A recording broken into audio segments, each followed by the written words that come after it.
Hey, it's Mallory from readwritegrow.com and the Kindergarten Think Tank. It is my goal to help teachers learn how to do something new in 5 minutes or less. In today's Bite-Sized PD, I want to talk about scheduling.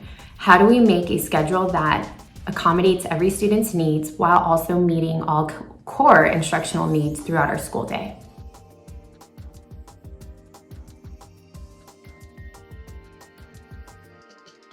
So before we get started talking about scheduling, there are some things I want to throw out there. First, you need to go to your district or your school and find out how long are you required to stay online.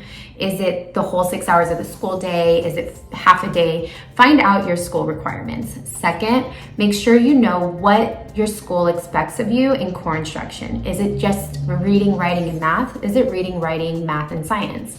Also, it'll be useful to know if your integrals or special classes will be hosting online distance learning education at this time. Without knowing all of this information, it'll be really hard to build out your ideal schedule. Lastly, as a kindergarten teacher and any teacher, data is so important. How will you create your small groups that are data-driven to support the needs of all the students in your classroom? Before you get started, think about those things, then go ahead and start building out your schedule. This is my actual schedule from the end of last school year. It is colorful, it's bright, it makes me really happy. And it's also very, very full.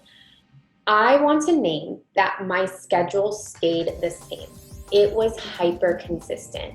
Consistency will help parents feel that you got their back during this distance learning time.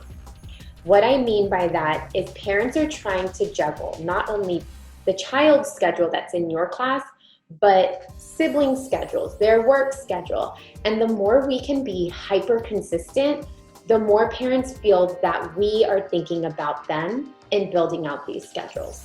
So here you will see my day started at 8:20. Our school day starts at 8:20.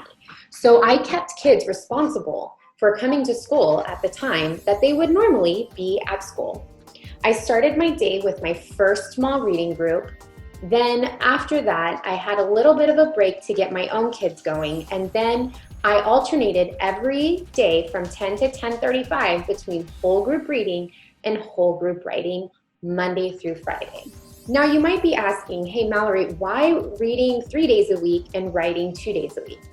And that's what fit the needs of my students at this time.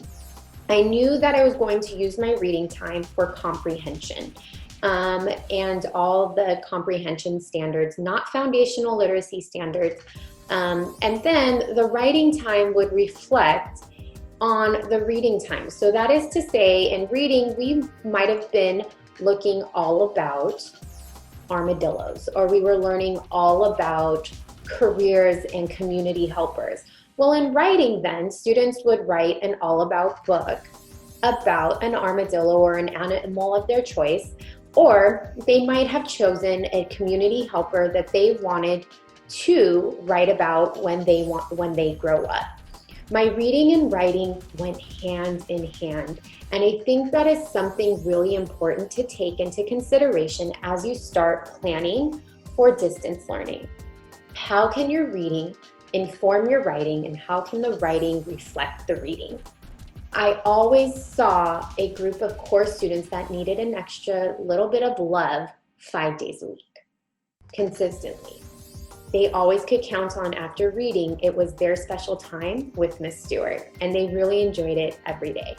After that, I went into another group, Monday, Wednesday, and Friday, of my readers. This group is a little bit bigger. As you notice, it has 5 students. They were also my highest readers in my class, so they didn't need as many at-bats. So students who needed more at-bats had smaller groups, while students who were already on or above grade level had less at-bats in a little bit larger group for reading instruction. Alternating on Tuesday and Thursday, I had a small group of math students. Those math skills that we focused on revolved mostly around foundations. I wanted to make sure, and it's always my goal, that when you leave my kindergarten class, your foundational skills are on point.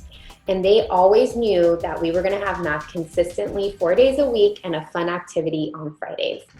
Something I didn't mention in the video is, yes, math was at noon, so kids ate in my class. I drank coffee in my class, so why couldn't they eat as long as they were learning?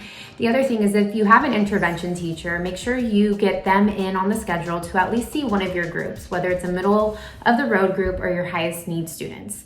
I hope these tips, tricks, and ideas really help you as you start planning your beginning of the year in distance learning. If you have any questions or comments, feel free to drop me a line over at readwritegrow.com or come hang out with us in the Kindergarten Think Tank.